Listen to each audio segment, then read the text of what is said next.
Nesta manhã, a Agroconsult liberou um estudo técnico avaliando o impacto da greve dos caminhoneiros no agronegócio brasileiro. A constatação é de que alguns setores tiveram um baixo impacto, vamos dizer assim, milho primeira safra, mas milho segunda safra já teria um impacto moderado, a soja também teve ainda impacto moderado, o relatório ainda detalha impacto moderado também na cultura de algodão. Portanto, esses setores ainda estariam pouco, digamos assim, prejudicados pela greve. Fertilizantes também, de certo modo, o impacto ainda foi moderado durante esses 8 dias de greve, mas a situação começa a ficar mais difícil para quem trabalha com laranja, já é um impacto mais elevado. O café tem um impacto também elevado no relatório da Agroconsult, eu tenho em mãos aqui. Trigo também tem impacto elevado e mais grave é cana-de-açúcar, fortemente impactada pela greve dos caminhoneiros e principalmente a pecuária, incluindo aí aves, suínos, boi e leite. Ao meu lado, Maurício Nogueira vai detalhar aspectos que tornaram essa paralisação dos caminhoneiros muito grave para quem trabalha com a pecuária em geral. Maurício, obrigado por você ter participado do nosso programa. Vamos explicar. No caso de aves, suínos, boi e leite, o impacto é altíssimo. Muito alto, né, Puga? A gente tem principalmente as culturas, as cadeias produtivas, né, a produção de aves e de suíno, ela demanda muito concentrado, né? No caso do frango é pior, porque a hora que chega o momento de sair, ele tem que sair, ele não aguenta ficar lá, a ave começa a morrer, né, naqueles 40 e poucos dias. Então você tem que executar uma operação logística que aquele produtor está dependendo, né? Seja de chegar a comida, seja de tirar o animal. Quando você para essa logística, você começa a criar um caos dentro da produção e aí a gente vai ter um impacto em diferentes graus, né? Então, que idade que está aquele frango, qual que é o teu estoque de alimento, né, dentro da propriedade. Geralmente a gente não trabalha com estoque muito grande, principalmente que a produção toda é integrada, né? Então, durante muito tempo que você para de levar alimentos ou tirar o frango, você começa a ter, primeiro, um impacto na produtividade, segundo, as aves começam, inclusive, a morrer, né? E aí, Puga, tem uma coisa que a gente precisa lembrar na cadeia produtiva. O leite tendo que ser jogado fora, não tem alternativa.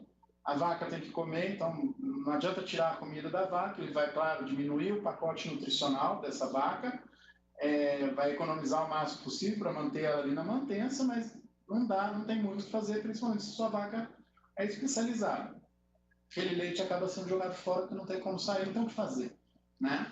Esse leite não volta. Depois essa vaca não vai produzir 2 vezes mais para compensar o que estava ali, né? Esse leite não vai voltar. E pior, no momento que essa situação se regularizar, ainda tem outro período de adaptação do ambiente ruminal dessa vaca.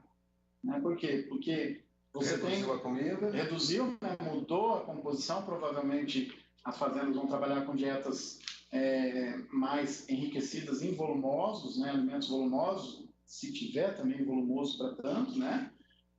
E a hora que voltar à normalidade, eles vão aumentar de novo a quantidade de grãos e o ambiente ruminal tem que se adaptar. Então você tem uma extensão da perda de produtividade. Quer dizer, o impacto, o prejuízo no produtor de leite é enorme, né, numa situação dessa. No caso do frango, né, a ave que morreu não vai voltar, né? E aí você tem um impacto da perda total, não volta, né, não dá tempo de produzir outra. E a gente pode analisar e falar, não, o impacto não é tão grande, porque como está ocioso, né, como a gente está com a capacidade de suporte das granjas ociosas, daria depois para compensar isso com produção. Só que você tem que avaliar se a gente conseguiu produzir os pintinhos para virar o frango lá na frente. Então, apesar de ser ciclo rápido, né, a gente ainda precisa avaliar quantas semanas foram comprometidas, imaginando que o produtor e a indústria terão capital para tanto. É outro insumo que a gente precisa lembrar para alimentar o processo. Que é o capital. Né? Mas pega dinheiro emprestado. Tá, mas que custo vai ter esse dinheiro numa situação de risco tão grande que os agentes financeiros, claro, que vão avaliar esse risco, tudo aquilo. Quer dizer, é uma roda que está parando de girar. Né? Frango e leite fortemente afetados. Hoje, imediato. Hoje eu arrisco dizer, a gente ainda está calculando vários outros impactos, né? Vários outros possibilidades, mas frango e leite eu acredito que sejam os dois piores do momento, depois viria o suíno, né? E na também pecuária de corte... parecido com o do frango? Parecido com o do frango, mas é um ciclo um pouquinho mais longo, então dá para tentar administrar, mas claro, né? Estão passando fome, está perdendo produtividade, está morrendo, né? No caso do frango, já há relatos de canibalismo, né? Que o animal começa a atacar o outro, não tem comida, estão dando água só para o frango, né? E na pecuária de corte, na bovinocultura de corte, aí a gente tem a maior parte da produção brasileira ainda é a pasto, né? É a pasto, em baixa tecnologia. Existe um momento da pecuária de corte complicado, que é o momento de entrada de safra, de entre safra, desculpa. Então, os pastos começam a cair, os animais têm que sair, e você para lá uma semana, 10 dias. A baixa tecnologia ainda aguenta um pouco, né? Então, a gente tem que avaliar qual o tamanho do impacto. Agora, com a fazenda, que é de alta tecnologia, que está alimentando, aí é igual um raciocínio parecido com o do suíno, né? Inclusive, o animal não deve chegar a morrer ainda, né? Não chega a esse ponto, não tem esse ponto, mas uma dieta comprometida no final de confinamento vai certamente levar esse confinamento para o prejuízo. Isso não tem dúvida, né?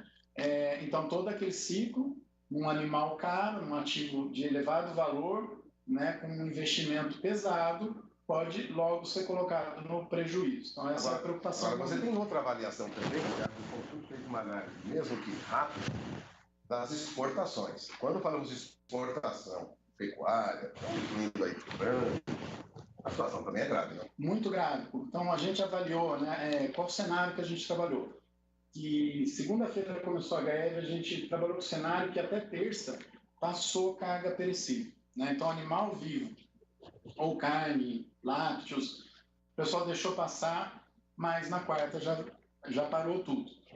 Então, considerando de quarta até agora, né, não, vamos dar tantos dias. Não, porque se voltar ao normal hoje, a operação dos frigoríficos demora para se organizar, você tem que comprar esse animal, ou começar, então, transportar esse animal vivo, quer dizer, até a operação se normalizar, até amanhã de hoje, a gente já estava contabilizando 8 dias de impacto. Final da tarde de hoje, 9 dias, e assim por diante. Então, vai somando, né? E isso vai se prolongando. Se a gente pegar só esses 8 dias, o impacto na exportação de maio das carnes, as 3 carnes, carne bovina, carne suína e carne de aves, já é de 300 milhões de dólares de queda em relação a abril. E em relação à perspectiva de exportação de maio, o que a gente esperava exportar em maio, a queda é de 380 milhões de dólares.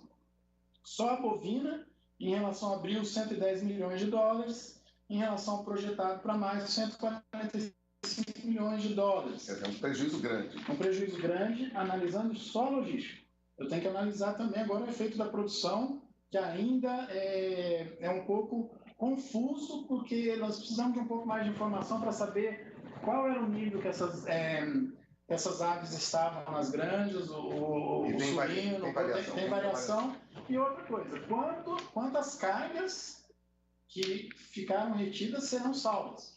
Né? Porque o caminhão é frigorífico. Alguma coisa que foi perdida. Alguma coisa vai ser salva, então a gente precisa quantificar, né? Mas o prejuízo está aí. E a cada dia que a gente jogar isso para frente, até normalizar, né? A cada dia que for para frente, a gente tem mais 21 milhões de dólares de redução de perda em relação às exportações. E dessas 21 milhões de dólares, 6 milhões e 100 mil dólares são de carne bovina. Né? Deixamos de exportar por dia 6 milhões de dólares. 6 milhões de dólares. Cada dia, cada dia. Começo da greve até agora. Né? Cada dia que a greve continua, perdemos 6 milhões de dólares em exportação. Exatamente. E aí, outros cálculos que nós estamos fazendo, que ainda... o cálculo está feito, nós não temos uma definição do resultado da greve. Então, não adianta ficar soltando um número por dia. Mas até ontem a gente chegou a avaliar o impacto todo na cadeia produtiva, né, de pecuária de corte, só de bovino de corte, com essa perda toda, mais a redução do abate, fechamento de planta provisório, né? A gente estaria falando aí de 8 a 12 bilhões de reais, né, de impacto no ano na cadeia produtiva, né? É um número parecido, inclusive, com o que vai custar os cofres públicos, né? Os benefícios foram concedidos.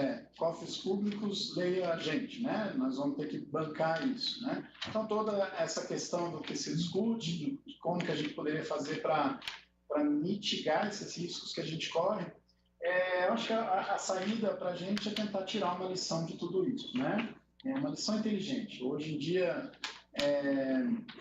parece que a gente pensa mais com o fígado do que com o cérebro, né? E acaba tendo muitas soluções com base na impulsividade, na emoção, né? A gente tem pensado muito pouco como sociedade. Bom, você acaba de ouvir Maurício Nogueira. O levantamento da Agroconsult mostra, no caso da pecuária brasileira, um impacto grave na produção em função da greve dos caminhoneiros. Bom, agradeço a presença do Maurício aqui conosco. Vamos encerrando essa entrevista. Voltamos ao programa.